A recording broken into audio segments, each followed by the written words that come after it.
Me desculpe, mas eu quero conduzir você a uma reflexão. O Espírito Santo hoje, ele colocou muito no meu coração a necessidade de ser útil, não de ser importante, não de ser brilhante, não de ser vaidosa na pregação do sermão, mas o Senhor colocou no meu coração um clamor e ele disse: ore para que você seja útil. E eu quero ser útil nessa noite e quero te conduzir à seguinte reflexão. Se eu te perguntasse aqui nesta noite, se você sabe aonde vai estar daqui a 10 anos, será que alguém aqui poderia me responder? Mas deveria. Irmã Camila, o amanhã pertence a Deus. Exatamente. Não é possível que você não tenha contato com Ele. Não é possível que você não fale com Ele. Não é possível que você não converse com Ele. Pelo contrário, a palavra de Deus nos dá essa garantia de que o Senhor não faz nada sem antes revelar aos seus santos profetas. Eu vou até tentar limar os profetas e vou dizer aos seus santos, porque já vi Deus também revelar muita gente que não era para ser compartilhada, mas não deixou de ser revelado. Quem é que já teve sonho que Deus falou e Deus mostrou e disse: não conta? Ou gente que já teve uma visão e viu e Deus falou: estou mostrando para você. Então, quando a gente pergunta diante de uma mocidade como essa, diante de tantos jovens com sonhos, com pensamentos brilhantes, ávidos por fazer a diferença no mundo, na sua comunidade local, e a gente pergunta: aonde você se imagina daqui a 10 anos? E ele não consegue saber. Ou pergunta: onde você sabe que estará daqui a 5 anos? Ele também não consegue pré-determinar. E tem gente aqui que não consegue nem mesmo fazer planos para 2019, mas isso muda hoje, isso muda agora. Nós não viemos aqui cumprir uma agenda, nós não viemos aqui estabelecer um protocolo no calendário. O Senhor nos trouxe aqui para cumprir o que disse que faria Israel, para cumprir aquilo que falou o profeta Jeremias, para cumprir o que também foi dito a Isaías: clama a mim e responder-te-ei e anunciar-te-ei coisas grandes. Vem comigo e diga: é grande. Não, diga forte: é grande. Coisas grandes e firmes. Quem tem o chão sobre os seus pés, por favor, bata no chão e diga: é firme. Quem não tem o chão sobre os seus pés, bata no colo, mas bata em alguma coisa que lhe transmita segurança e diga: é firme. É firme. A palavra de Deus é mais segura do que o chão que você caminha. A palavra de Deus é mais segura do que o chão que você pisa. A palavra de Deus é mais firme do que a sua visão. Ao meu respeito, você diz: ah, irmã Camila, Pedro andou sobre as águas. Depende da perspectiva. Se andar sobre as águas fosse comum, qualquer homem caminharia sobre elas. Pedro não andou sobre as águas, Pedro andou sobre a palavra, que lhe fez ponte para caminhar sobre as águas. A palavra de Deus é firme, a palavra de Deus é segura. Irmã Camila, o que você veio dizer? Eu vim dizer que para um futuro de descontentamento, eu vim dizer que para um futuro cercado de dúvidas, gente que está aqui ao estilo: eu não sei onde eu vou estar, eu não sei o que eu vou fazer, eu não sei o que Deus quer de mim, eu ainda estou tentando descobrir o meu chamado. Deus te trouxe hoje aqui para te dizer: jovem, menino, menina, levanta-te. O que eu tenho para você é seguro, o que eu tenho para você é firme, o que eu tenho para você é uma palavra, o que eu tenho para você é uma palavra. Nós estamos debaixo de uma revelação. Não é uma revelação de quem comeu e dormiu de barriga cheia. Não é uma revelação de quem ficou pirado e agora está tendo comportamento esquizofrênico dentro do ambiente eclesiástico, dizendo que Deus está falando quando Deus não disse nada. E esse não é o pior, ele não é o falso profeta, é o esquizofrênico. Ele acredita que é Deus que está falando. E ainda tem os falsos profetas. Só que nós temos uma revelação e o crivo dessa revelação está na palavra. Então nós estamos debaixo dessa palavra. E tem gente aqui preocupado com o futuro, porque quando vê que tudo que tem é uma palavra, acha que não tem o bastante. Você tem uma promessa e você cai o semblante: ah, tudo que eu tenho é uma promessa. Eu não tenho carro, eu não tenho casa, eu não tenho faculdade, eu não tenho nível superior, eu não terminei o ensino médio, eu não concluí o ensino fundamental, eu não tenho namorado, eu não tenho trabalho.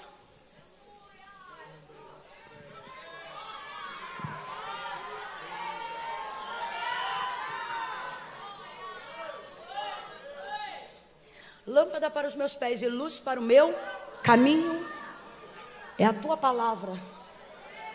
Palavra vai te dar um rumo que dinheiro nenhum no mundo vai te dar. Palavra vai te dar uma direção que conquista pessoal no mundo inteiro não vai te dar. Paulo vai falar sobre coisas e sobre valores. E ele diz: eu vi que tem uns que tem tudo não possuindo nada, e outros que não tendo nada possuem. Eu vivi dias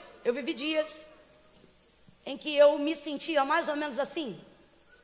E eu pensava: rapaz, o que vai ser da minha vida? Porque eu não tenho nada. E quando eu decidi viver o ministério, eu não saberia que eu poderia viver do ministério. E isso é muito bom porque protegeu a intenção do meu coração. Haja vista então que eu não usei o ministério como cabide para desempregado. Porque eu não sabia que era possível viver do. Mas eu estava tão tomada pelo fogo da chamada de Deus que eu não sabia se daria para viver do ou não. Eu queria viver o ministério.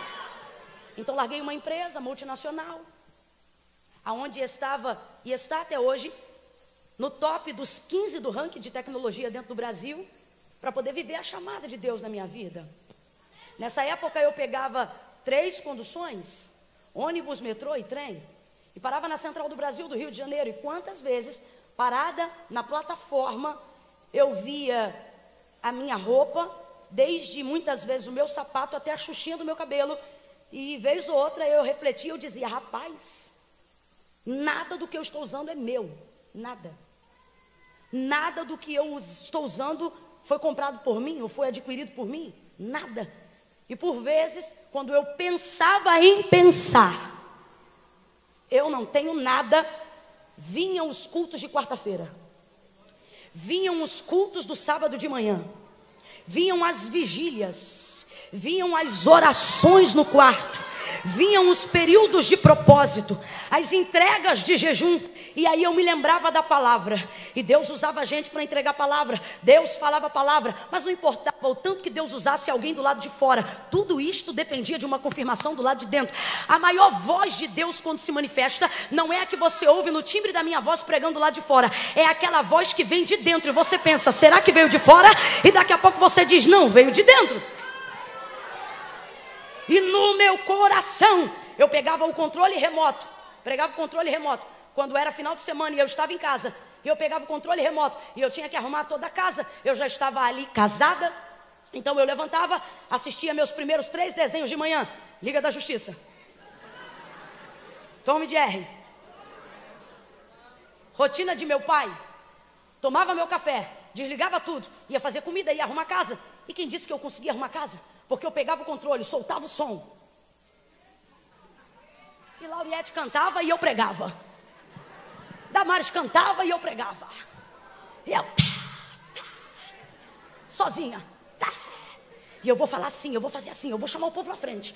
Eu me arrepiava sozinha com a minha própria mensagem, e dava glória de mim mesma, e pá, e eu dizia: vai ser assim. Aí vez ou outra eu estava lavando louça quando alguém chegava, que eu ouvia a corrente do portão abrindo, eu saía correndo, meu Deus, vão pensar que eu sou maluca. Eu botava tudo no lugar e voltava a arrumar a casa de novo. Porque eu dizia: rapaz, o que eu estou vendo aqui é tão louco, tão louco, tão louco, que eu não tenho condição de contar isso para ninguém, não. Ninguém vai acreditar nisso. Mas eu dizia: Deus, eu acredito, eu acredito, eu acredito, eu acredito, mas eu acredito tanto. Vez ou outra alguém dizia para mim, ou diz até hoje: mas Camila, como é que começou a sua chamada? Como foi que aconteceu? Como é que o pessoal diz? O pessoal diz assim: quando é que você foi escolhido? E eu sei que eu fui escolhida, João 15 fala isso, não foste vós que escolheste de mim, mas eu que escolhi a vós. Mas dentro do formato mais grosseiro, dentro dessa pergunta, não consigo responder quando isso aconteceu. Por quê? Porque na verdade eu não sei se eu fui chamado ou se eu obriguei a Deus. Em que sentido isso, irmãos? Eu acredito no céu de Deus, na eleição soberana de Deus, mas muitas vezes no sábado de manhã, quando a consagração acabava, eu ficava no altar, meu irmão, gritando igual louco, até porque era eu que limpava a igreja mesmo com a minha mãe. Então eu ficava no altar e eu batia no altar e eu babava, e coisa insana.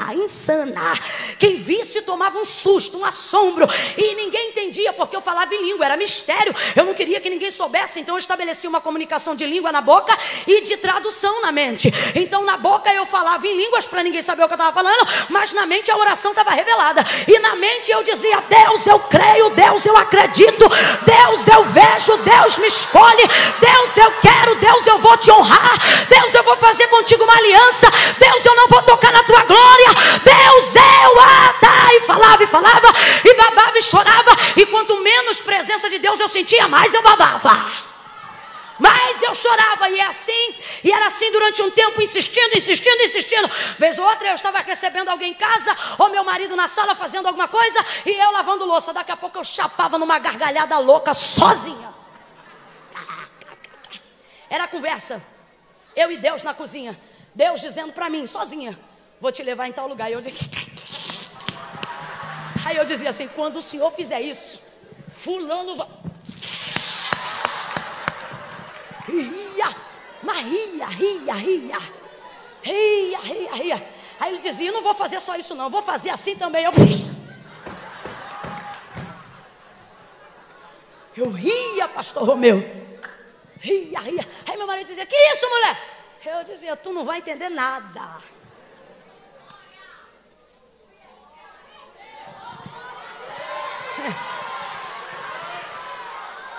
Para de olhar o que você não tem. Sabe por quê? O que você não tem, dinheiro pode dar para qualquer um. Agora o que você tem não se compra nem sendo milionário. Você tem uma palavra, levanta a tua mão porque eu estou ministrando sobre a tua vida. Você tem uma palavra e está debaixo dessa palavra. Pega na mão de alguém aí agora. Pega na mão de alguém aí agora. Pega na mão dessa pessoa aí agora. Diga, se você tem uma promessa, já tem mais do que merece. Se você tem uma promessa, você tem tudo. Fiel é o que prometeu. Se você tem uma promessa, você tem o bastante. Se você tem uma promessa, você tem uma garantia. Se você tem uma promessa, você tem uma revelação. Fiel é o que prometeu. Essa palavra é firme. Essa palavra é segura, e você tem que parar de agir com um comportamento em de que você só tivesse a palavra e isso não fosse o bastante. O autor da carta aos Hebreus vai falar abertamente sobre isso, e ele vai dizer, porquanto céus e terra não foram criados por prova aparente do que se vê, mas foram criados pelo poder da sua palavra. Palavra. Você tem palavra?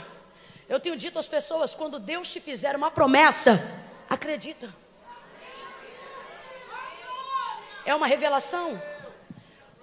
O futuro, presta atenção. O futuro, o Deus do nosso futuro, quer revelar a nós as coisas que hão de acontecer no nosso tempo presente. E qual é o problema da maioria de nós? Deixamos para viver o futuro no futuro. E sempre estamos despreparados. Sempre estamos desprecavidos. Fazemos muitas vezes o mesmo papel de Marta. Temos uma fé muito grande, mas uma fé que ou se aloja no passado. Mas Camila, como é que a fé se aloja no passado? Você fica lembrando e crê do que Deus te falou no passado. Ou se aloja no futuro. Mas Camila, como é que é uma fé que se aloja no futuro? Você acredita que Deus vai fazer no futuro. Então o que acontece? Acontece que você não pertence ao passado, porque o passado já passou. E nem pertence ao futuro, porque o futuro vai chegar. A você só tem o poder, a autonomia de agir, de viver, de crescer, de sorrir no presente. Então, se eu, por exemplo, te pedisse agora para acessar uma memória, para lembrar-se de uma promessa, de uma palavra sobre a sua vida, obrigatoriamente você iria ter que acessar uma memória do seu passado, sim ou não? Sim ou não? Porque se você vai lembrar do que Deus te disse. Se Deus te falou, não está no presente, está no... Então, se eu dissesse agora, traga a sua memória alguma coisa que Deus te falou, alguma palavra que Deus liberou, alguma promessa que Deus te fez, alguma palavra que a Bíblia te garante, você teria que acessar uma memória do passado. Mas não há absolutamente problema nenhum quanto a ter que remeter a sua mente a uma memória do passado. Por que não? Porque todas as vezes que eu levo a minha mente para uma memória do passado, eu não fico prostrada, eu não fico no ostracismo, eu não fico mal. Por quê? Porque todas as vezes que eu acesso essa memória, Deus me fala de coisas do futuro. Sim ou não? Ah, Deus disse que vai fazer, Deus disse que vai dar, Deus disse que vai salvar, Deus disse que vai entrar. Então não há problema em eu acessar uma memória do que Deus tenha me falado no passado. Isso não me deixa mal, porque isso me projeta para o... Então você sai do passado O problema é que você se reporta direto para o futuro. Então, ou você aloja a sua fé no passado, ou você realoca ela no futuro. E quem crê no futuro só acredita no que vê. Por quê? Porque o futuro não fala do processo, o futuro só mostra o resultado. E fé que só acredita no produto final não é fé, é constatação. Tem pessoas aqui que querem fazer o uso da fé como se a fé fosse um canal de dar para Deus poder de fazer as coisas. Aí eu vou crer, porque quanto mais eu creio, mais Deus pode fazer. Não, não, não. Deus não depende da sua fé para poder fazer. Irmã Camila, vigia, vê se não é heresia. Se é heresia, está em Gênesis 1. Porque quando ele disse, haja luz, quem foi que disse, eu creio? Quem foi que disse, está ligado? Quem foi que disse, eu concordo? Não. Haja luz e houve luz. Presta atenção. Você tem que parar com a ideia na prática. Vai ver na mente, você está entendendo, mas na prática você não está sabendo aplicar. Você ficar acreditando que fé dá para Deus poder de fazer. Fé não dá para Deus poder de fazer. Fé dá para mim poder de receber o que Deus pode fazer, crendo eu ou não. Mas Camila, o que você está dizendo? Estou dizendo que a fé não sai de mim e vai para Deus ter poder de fazer. Estou dizendo que a fé vem para mim e Deus canaliza o que Ele pode fazer na minha vida, no endereço da minha casa, no meu ministério, na minha igreja, naquilo que Ele me confiou. Então você precisa entender que a fé é móvel. Ela não é um objeto, mas ela é móvel. E muitas vezes você pega e utiliza a sua fé como Marta. Por favor, preste atenção, eu já volto para Apocalipse.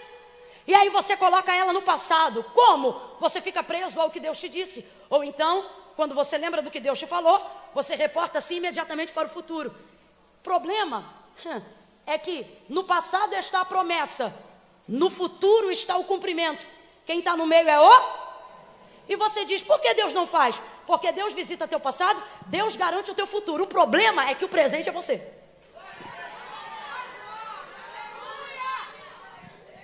O presente é a ponte entre passado e... Vamos embora, gente, abre a mente e a boca também. O presente é a ponte entre passado e... A promessa de Deus está no passado, o cumprimento está no... Mas você no presente... Senta no sofá e diz, quando Deus quiser, Deus faz. Marcos 5. Marcos 5. Mulher do fluxo de sangue. Porém, ouvindo dizer de quem Jesus era, colocou no seu espírito, se tão somente eu tocar na orla das suas vestes, eu serei curada. Ouvindo dizer, a fé dela foi edificada através daquilo que ela... E o que falavam era de Jesus. Falavam o quê? Do que Jesus ia fazer? Não, falavam do que Jesus fazia. Então aquilo que aconteceu no passado projetou a fé dela para o presente. Ela desenvolveu no espírito dela a ponte que precisava para receber o que ela queria. Ouve o que ele fez no passado, crê no presente e vai lá fazer a ponte. Se tão somente eu tocar na orla das suas vestes, eu serei? Se tão somente eu tocar na orla das suas vestes, eu serei? Vambora, se tão somente eu tocar na orla das suas vestes, eu serei? Sai de casa, estende a mão e toca na orla das vestes de Jesus. O texto diz, na hora que estancou a hemorragia, e ela sentiu no corpo estar livre daquele flagelo, ela pediu a Jesus para ser curada? Não, ela tocou e levou o que queria sem falar com ele. E eu me pergunto, como é que alguém pega uma coisa de outra pessoa sem pedir e não é roubo? Aí eu digo, Deus, como é que ela pegou o que ela queria sem pedir e não foi roubo? E o Senhor falou comigo, porque ela sabia que estava comigo, mas era dela. Porque o que ela ouviu no passado fez ela entender que estava comigo, mas era dela. Preste atenção, que você vai entender que você é a ponte para cumprir a revelação que Deus já te deu. Você é a ponte para cumprir a promessa que Deus já te fez. Não pediu, levou, estancou, está curada. Está curada. E eu disse, rapaz, que autoridade. Pegou o que queria sem pedir e o Senhor deu. E eu disse, Deus, eu também quero isso. E o Senhor disse, então faça. E quando a gente ouve esse tipo de palavra, a gente diz, Senhor, me dá fé para fazer milagres. Usa-me, Senhor, unge as minhas mãos. Mas a verdade é que nossas mãos já foram ungidas. A verdade é que a nossa fé já foi edificada. A verdade é que a revelação do futuro já foi privilegiada ao nosso presente. A verdade é que nós já somos conscientes do que já foi liberado. A verdade é que nós somos o alvo do que foi prometido. A verdade é que nós somos os executores da palavra liberada da própria boca de Jesus. Somos as ferramentas fáceis e maleáveis na mão de Jesus. Somos os instrumentos vivos para a revelação do poder de Deus. Mas por que a gente não recebe como a mulher do fluxo de sangue? Por que a gente não vivencia mais milagres nos nossos cultos? Porque o tempo que nós deveríamos usar para praticar, usamos para pedir. Então usamos as nossas mãos que já foram ungidas, usamos o nosso corpo que já foi separado, usamos a nossa vida que já foi justificada pelo sangue, e levantamos as nossas mãos e dizemos: ah, Senhor, usa as minhas mãos. Ah, Senhor, me unge. E o Senhor está dizendo: eu já te ungi, eu já te consagrei. Para de pedir unção, começa a pedir coragem para tocar no paralítico e levantar ele da cadeira. Começa a pedir autoridade para sair de casa e trazer os moradores de rua. Comece a ter autoridade para entrar em casas e estabelecer sobre a vida das pessoas aquilo que está no seu coração. Deus está dizendo: tua mão tem tanto óleo que já está pingando, tua vida tem tanto azeite que já está consagrada.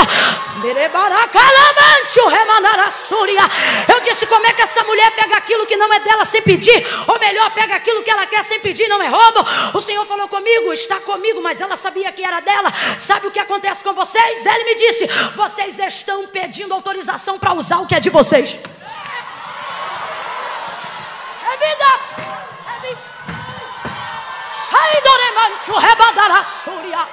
Olha para pelo menos 3 pessoas e libera a palavra. Já está contigo, já está contigo.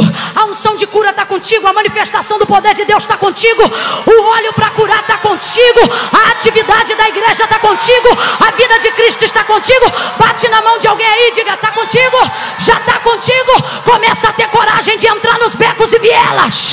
Começa a ter coragem de liberar a palavra no recreio. Começa a ter coragem de reunir um povo no segundo tempo de aula. Começa a pregar, começa a falar, começa a expressar aquilo que já está dentro de você. Para de pedir autorização para usar o que já é seu. É meu, está comigo.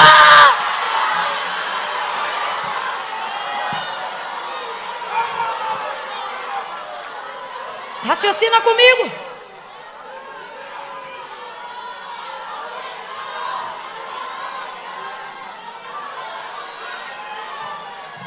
Raciocina comigo.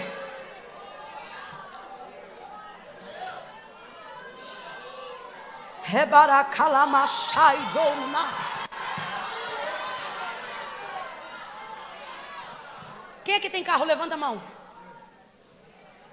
Você chega em casa, pega a chave do teu carro, se olha no espelho e diz assim: posso usar meu carro? Você faz isso? Não. Quem é que tem bicicleta? Quem é que tem moto? Quem é que tem dinheiro de passagem para andar de ônibus? Você pega o dinheiro de passagem para andar de ônibus e vai para frente do espelho com o dinheiro que já está na tua mão, que já é seu, e diz: posso usar esse dinheiro para passagem de ônibus? É assim? Você está com bilhete do metrô, está com bilhete do trem. Eu não sei, aqui tem metrô? Você está com bilhete do metrô. Aí você se olha na frente do espelho antes de sair de casa para o estágio, para a escola, para o estudo, para a igreja, para o trabalho, sei lá. E diz assim: posso usar o meu bilhete de trem? Posso usar o meu bilhete de metrô? E se eu disser que as orações que você tem feito são exatamente a mesma coisa?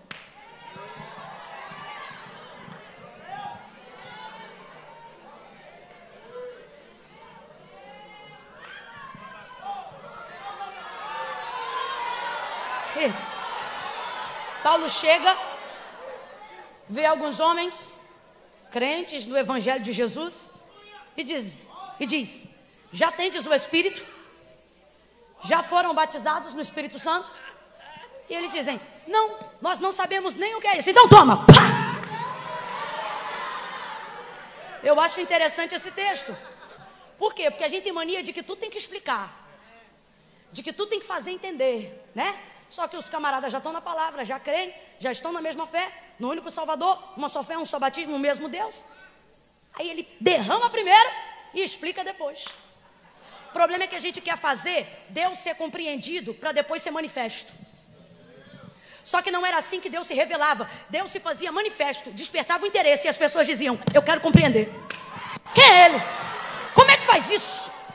Era assim ou não era? Tu entrava na casa de gente que nunca ouviu falar do Evangelho de Cristo, impunha as mãos sobre o enfermo, não explicava, simplesmente impunha as mãos, ministrava sobre ele a cura. A pessoa levantava da cama, as famílias e as pessoas incrédulas da casa diziam: como é que você fez isso? E aí você fazia primeiro e explicava depois. Agora hoje não, está todo mundo polido, não tem que explicar, tem que entender. O Senhor está dizendo: mete a mão, manifesta a minha glória e explica depois. Levanta a mão porque vai haver revelação. Levanta a mão porque Deus vai te tornar um mensageiro com informações privilegiadas. Voltando à fé de Marta para voltar para Apocalipse. O que é ter fé no passado? O que é ter fé no passado? É você acreditar no que Deus falou no passado. Só que se você projetar a sua fé para lá, não vai acontecer nada. 4 dias depois, Jesus chega de propósito, depois de 4 dias, na aldeia de Betânia, onde Lázaro, seu amigo, havia sido sepultado. A primeira a recebê-lo é Marta. Ela olha e o responsabiliza pela sua morte. Se o Senhor estivesse aqui, meu irmão não teria morrido. Isso aqui dá até um parêntese para tema de outra mensagem. Se o obituário de Lázaro fosse preenchido como nos dias de hoje, e quando chegasse causa da morte, Marta escreveria: bote aí, ausência de Jesus. E olha que isso mata mesmo, hein? Se o Senhor estivesse aqui, olha o contexto da frustração de Marta. Se o Senhor estivesse: Senhor, eu creio que Tu és o Senhor. Vamos lá, eu creio que Tu és o Senhor. Marta tem fé, tem ou não tem? Mas está alocada no passado. Se o Senhor estivesse, o que Marta queria? Marta queria que Jesus estivesse. Estivesse quando? No? Meu irmão não teria morrido. Jesus olha para ela e diz assim: Marta, teu irmão vai ressuscitar. Marta tira a fé do passado e joga direto para o futuro sem transportá-la pelo presente. Eu sei. O que é eu sei? No grego é eu creio. Então Marta tem fé. Marta tem fé ou não tem? Tem, mas se você botar a fé no lugar errado, é a mesma coisa de querer que um médico te defenda numa tribuna de advocacia. Se tu estivesses aqui, fé no passado, aí Jesus olha para ela e diz: Marta, teu irmão vai ressuscitar. Aí ela pega a fé e transfere para o futuro. Ela diz: eu sei, eu creio, naquele grande dia. Jesus pode ir no passado, pode vir no presente, pode caminhar sobre o futuro. Jesus poderia mostrar todo o senhorio de quem Ele é e conjugar no passado, conjugar no presente ou conjugar no futuro. Ele poderia ter dito: Marta, eu fui a ressurreição e a vida. Por quê? Porque o cordeiro já estava preparado antes da fundação do mundo. Então, se ele quisesse, ele poderia ter dito: Marta, eu fui. Ah, não, ele vai se entregar. Não, ele vai evidenciar a entrega. A entrega já foi feita há muito tempo. Então, Marta, eu fui a ressurreição e a vida. Se ele quisesse, ia dar uma loucura, mas ele poderia dizer. Ou então ele também poderia dizer acerca do futuro. Ele poderia dizer, contando da ressurreição, e dizer: Marta, eu serei a ressurreição e a vida. Mas não, Marta não pode viver no passado, e Marta não pode ser transportada para o futuro sem transitar no presente. Então ele não desfaz dela falando no passado. O que é isso? Ele não fala do que não pode ser mudado. Ele também não desfaz dela conjugando no futuro. Ele não vai falar sobre aquilo que ela não pode acessar. Então, podendo conjugar no passado, não conjuga. Podendo conjugar no futuro, não conjuga. Por quê? Vai respeitar o limite de Marta. E qual é o limite de Marta? Tempo presente. Aí ele olha para Marta e, podendo dizer eu fui, podendo dizer eu serei, olha para ela e diz: eu sou. Eu sou. Eu sou a ressurreição e a vida. Se credes, quando? No passado? Quando? No futuro? É agora, Marta. Lázaro vai ressuscitar agora.